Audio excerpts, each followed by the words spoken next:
सनातन पांडे जी की जब बात आप कर रहे हो, टिकट लेकर के आए तो कुछ विवादित भाषा का प्रयोग किया गया, जिसके बाद उन पर मुकदमा, तो इसे लेकर के कांग्रेस की जो सहमत है, जो बातें वो उन्होंने कही। सारे दल के लोग एक डर तो समाया हुआ है। के माध्यम से बयान आया था कि अंतिम चुनाव है, तो कैसे माना जाए कि संविधान जो है हमारा सुरक्षित, लेकिन एक डर का माहौल है हमारे सलेमपुर के सांसद शुरू से कहते हैं कि लोग हमको वोट नहीं देते हैं, मोदी जी को। दावा करता हूं कि हम लोग जो है रामाशंकर विद्यार्थी का मदद नहीं करी।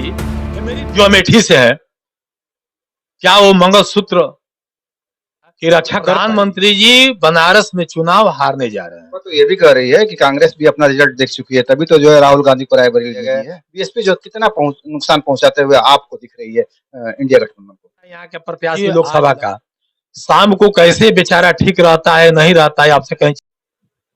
नमस्कार, आप देख रहे हैं भारत मीडिया। इसमें बलिया जिला के बलथौड़ में मौजूद हूँ और मौजूदगी का कारण यह है कि यहाँ पे कांग्रेस के क्षेत्रीय कार्यालय का आज उद्घाटन हुआ है और महत्वपूर्ण बात यह है कि कांग्रेस के जिलाध्यक्ष भी मौजूद हैं। तो आइए उनसे चलते हैं और इस संबंध में जानने की कोशिश करते हैं, क्योंकि चुनावी माहौल है, उनका जो है क्या कहना है। सबसे पहले परिचय। उमाशंकर पाठक, जिला कांग्रेस कमेटी के अध्यक्ष। जिस तरह से बलिया के जिलाध्यक्ष आप बनाए गए हैं, यहाँ से गठबंधन के प्रत्याशी के रूप में बलिया से और सलेमपुर से समाजवादी पार्टी जो है चुनाव मैदान में है, किस तरह का कांग्रेस का सहयोग उनके साथ है?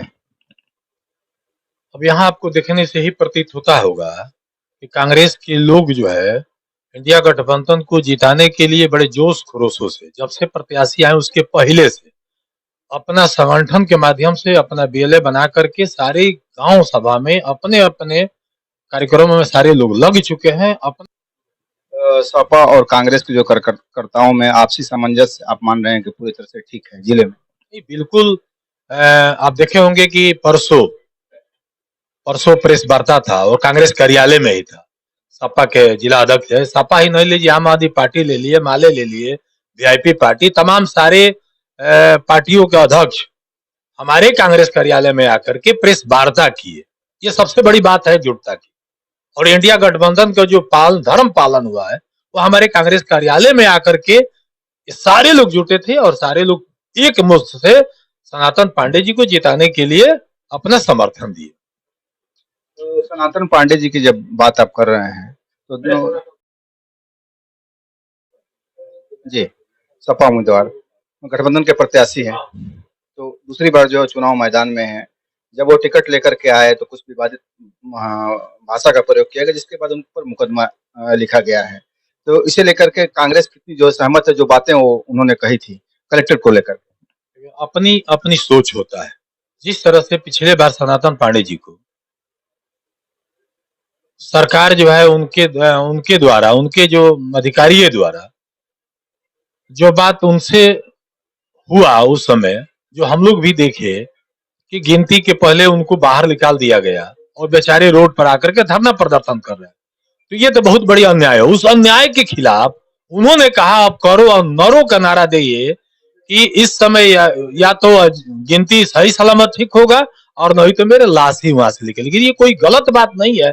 जब हम अपने बातों को सामने रख रहा हूं अपने कार्यकर्ताओं के बीच में, या आपके प्रिंट मीडिया चाहे जो भी सामने मैं सोशल मीडिया के हिसाब से मैं रख रहा हूं, कि कोई गलत बात उन्होंने नहीं कहा था, मैं उस बात को समर्थन करता हूं। तो ये भी लग रहा है कि भले ही लाख मेहनत आप कर रहे हो, गठबंधन जो है बना लिया, कांग्रेस, आम आदमी पार्टी और जो है सपा, सभी लोग मिल करके चुनाव लड़ रहे हैं, लेकिन फिर भी कहीं ना कहीं डर और भय का बना हुआ है कि आखिर अंत में क्या होगा। ये आपका प्रश्न जो है बड़ी उचित है। जो आज की माहौल में इतना डरा दिया गया है, हिंदुस्तान की आजादी के बाद पहली घटना, चूंकि सूचना जारी हो जाए और कोई विरोधी दल के नेता को, मुख्यमंत्री को जेल में डाल दिया जाए, ये सबसे बड़ी घटना है। ये पहली बार हुआ है और इसलिए जो आज की जो व्यवस्था है उसके रूप में सारे दल के लोग एक डर तो समाया हुआ है, लेकिन जनता जिस तरह के उत्साह के हिसाब से इंडिया गठबंधन को समर्थन दे रही है और संविधान बचाने के लिए एकदम तत्पर है, एक तरफ से ये जुनून माना जाए कि आजादी जो जिस तरह से आजाद भारत को कराने के लिए करो और मरो के नारा दिए थे, ठीक आज के डेट में संविधान बचाने के लिए हिंदुस्तान के एक एक नौजवान, जो जिस नौजवान को और किसानों के साथ जो खिलवाड़ किया गया है, सारे नौजवान अपने कमर कस लिए हैं और ये सरकार के हटाने के लिए एकदम बिल्कुल दृढ़ प्रतिज्ञा है। प्रधानमंत्री तो कह रहे हैं कि संविधान को कोई खतरा ही नहीं है। अगर संविधान को खतरा होता तो हमारे पास 360 सीटें थी और जो दूसरे लोगों को जो समर्थन दिया उनको मिला कि 400 सीट ऐसे भी हो जा रही थी। अगर संविधान खतरा होता तो हम अभी जो संविधान बदल सकते थे। देखिए, जो उन्होंने उनकी संसदों के द्वारा बयान आया था, आप खुद आपके ही माध्यम से बयान आया था कि अंतिम चुनाव है, तो कैसे माना जाए कि संविधान जो है हमारा सुरक्षित है, और कैसे नौजवान ये माने कि संविधान बचा हुआ है। तो आपने रोजगार क्या दिए, किस मुद्दे पर जनता के बीच में आप जा रहे हैं? बात ये प्रश्न है। किसान जो है उसी संविधान के अंतर्गत किसान जो है अपने पूरे जाड़ा और बरसात साल भर जो है बैठ करके अपनी मांगों के लिए धरना प्रदर्शन किए। क्या क्या नहीं गजन हुआ किसानों के लिए, नौजवानों के लिए आप देख ही रहे हैं। यहां तो कर लीजिए कि आपका प्रेस वाले, मीडिया वाले के साथ भी कौन कौन सी घटना नहीं हुई। यदि सत्य बात आप छाप दें तो आपके ऊपर भी छापेमारी हो जा रहा है और देखने को सुनने को भी मिल रहा है।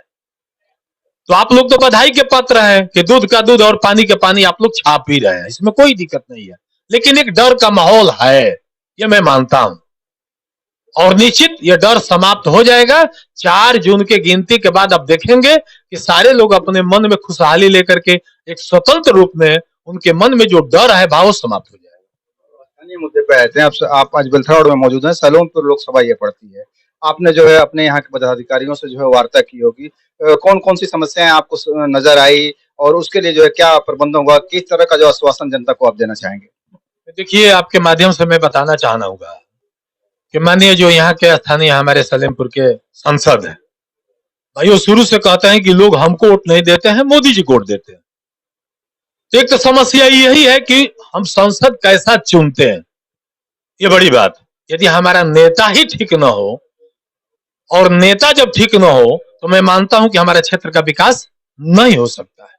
इसलिए मैं चाहूंगा कि आपके माध्यम से मैं जनता को ये बात बताऊं कि पहले तो अपना नेता हम जो है अच्छा चुनने के लिए प्रयास करें, और हम लोग इसमें लगे हुए हैं। और मैं मानता हूं, मैं दावे के साथ कह सकता हूं, और आप इस बात को दिखाइएगा।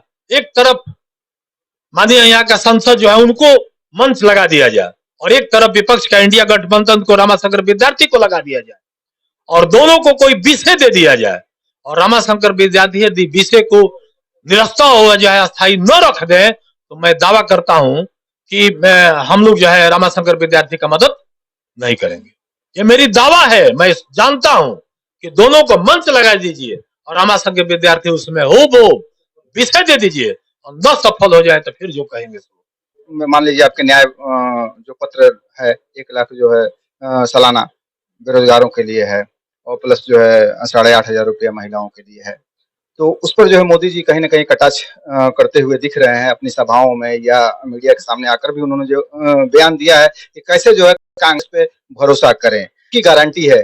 उस पर जो है जनता भरोसा कर रही है, ना कि राहुल गांधी पर भरोसा कर रही है। तो जनता को कैसे समझा रहे हैं आप लोग? देखिए, मोदी जी इस समय बौखलाए हुए हैं। बहुत पहले उनका शुरू में नारा आया था 400 पार। आज अब किसी भी उनके सभा में 400 पार का नारा वो समाप्त कर चुके हैं। अब वो बोल नहीं रहे हैं 400 पार। अब ये समझ रहे हैं, क्योंकि हमारे जो भी एजेंडा है उसमें उन्होंने महिलाओं के ऊपर ये साबित करने का प्रयास किया अपने भाषण के मंगलसूत्र, और उनके ही लोग, चाहे स्वयं उनको ले लीजिए, मैं कहना चाहूंगा कि क्या हमारे प्रधानमंत्री जी मंगलसूत्र का रक्षा कर पाए? क्या उनकी सबसे उनके विभाग, उनके ही मंत्री जो अमेठी से हैं, क्या वो मंगलसूत्र की रक्षा कर पाई? क्या एक उनके ही संसद जो है, क्या वो भी जो एक धर्म होता है, जो शादी की एक परंपरा है, क्या उसको निभा पाई? देखिए, ये जो बातें हैं, निश्चित हमारे प्रधानमंत्री जी इस समय आज जो अपना जो चुनाव हुआ 2 चरणों का, और वो अपना रिजल्ट देख चुके हैं। उससे उन्होंने बखुला करके तमाम अनर्गल जो है बयान दे रहे हैं। जैसे उनका अमित शाह 80 लोकसभा है तो उन्होंने 85 कह दिया। तो तमाम इस तरह के घसड़बाजी अब अपने बौखलाहट में है और वो जान चुके हैं। मैं तो कल ही भी कहे थे, एक हमारे आपके मीडिया साथी थे कि उत्तर प्रदेश में कितना आप सीट जीतेंगे, तो मैंने तो सीधे सीधे कह दिया कि प्रधानमंत्री जी बनारस में चुनाव हारने जा रहे हैं। वो तो ये भी कह रही है कि कांग्रेस भी अपना रिजल्ट देख चुकी है, तभी तो जो है राहुल गांधी को रायबरेली भेजी है। देखिए, रायबरेली हमारा परमगत सीट है। वहां से पंडित जवाहरलाल नेहरू हो, इंदिरा गांधी हो, फिरोज गांधी हो, तमाम हमारे वहां तो हमारा तो घर है। मैं इधर राहुल जी तो वहां जाकर के वहां के लोगों को जो सांत्वना देने का प्रयास किए हैं, ये बहुत बड़ी बात है। ये बहुत कम लोग करते हैं।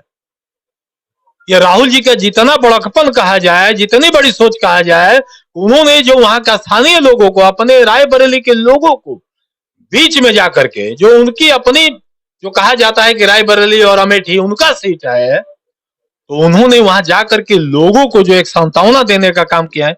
और भविष्य में देखेंगे इसका बहुत बड़ा परिणाम मिलने जा रहा है आपको। अमेठी छोड़कर रायबरेली जाने का आपको क्या कारण लग रहा है? एक शब्द में जवाब दीजिए। अमेठी छोड़े नहीं है, वो छोड़े हैं निश्चित, लेकिन रायबरेली के लिए छोड़े, रायबरेली के लोगों के लिए छोड़े हैं। एक सवाल और है कि कांग्रेस चाहती थी कि बीएसपी से समझौता हो जाए उत्तर प्रदेश में, अंत समय तक जो है बहुत ही मेहनत की, लेकिन कहीं समझौता नहीं हो पाया। जिस तरह से सलेमपुर में सीट जो है फंसी हुई है, जिस तरह से बलिया में जो है टिकट दिया गया, जिस तरह से आजमगढ़ में टिकट दिया गया, बीएसपी जो कितना नुकसान पहुंचाते हुए आपको दिख रही है इंडिया गठबंधन को? देखिए, आज लड़ाई जो है दो चीज का है। एक गांधीवाद तरीका से, जो गांधी को बचाने वाले हैं, और दूसरे जो है गांधी विरोधी हैं। तो जो गांधी विरोधी हैं तो आप देख ही रहे हैं, और दूसरे तरफ गांधी बचाने वाले लोग हैं। अब जहां तक बसपा की बात है, सारे लोग जो विरोधी लोग, दल के लोग थे, इंडिया गठबंधन में प्रयास किया गया। अब जिस तरह से उनको जो भी समझ में आया हो उनकी बात है, लेकिन जहां तक क्षेत्रीय मुद्दा में आएंगे, जहां लोकसभा की बात है, यही ले लीजिए। हम सलेमपुर को ही कहता हूं, मैं चारों ओर मैं देख रहा हूं कि सलेमपुर में कहीं भाजपा दिखाई नहीं दे रहा है। सिर्फ दो दिग्गज लड़ाई हो रही है। एक संविधान बचाना है और दूसरे संविधान के विरोधी लोग हैं। उधर जो है तीसरा कोई कहीं नहीं है। सीधे सीधे गांधीवाद और गांधी के विरोध करने वाले, यही दो लड़ाई है। एक अमीरी और एक गरीबी, ये भी एक लड़ाई है।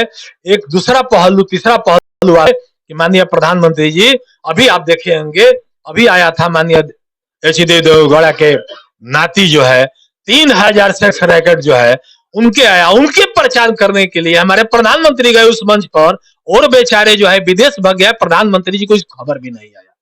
ये नाकामिया है देश का और हमारे प्रधानमंत्री जी का।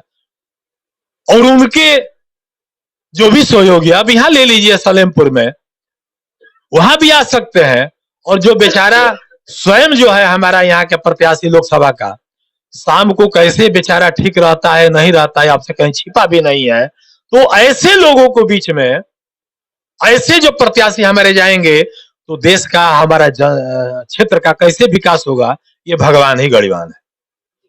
अंतिम सवाल जो है, अभी चर्चा हो रही थी, मैंने सुना भी है आपके जो किसी यहीं से जो कोई जो पदाधिकारी जो है बात कर रहे थे, जो यहाँ का महत्वपूर्ण जो है एक पुल है भागलपुर तुर्ती पार पुल, यह आपके क्षेत्रीय मैनिफेस्टो में आता है कि नहीं आता है? अगर सरकार आपकी बनती है तो उसको लेकर के क्या प्राथमिकता होगी जनता के लिए, आप बता दें यहाँ क्षेत्रीय जनता। देखिए, बहुत पहले हम प्रमुख थे, और आज ये हमारे जो विद्यार्थी थे, जो रामाशंकर विद्यार्थी हैं, ये बहुत पहले संसद में पंचायती व्यवस्था का इन्होंने सदन में उठाए थे बात को।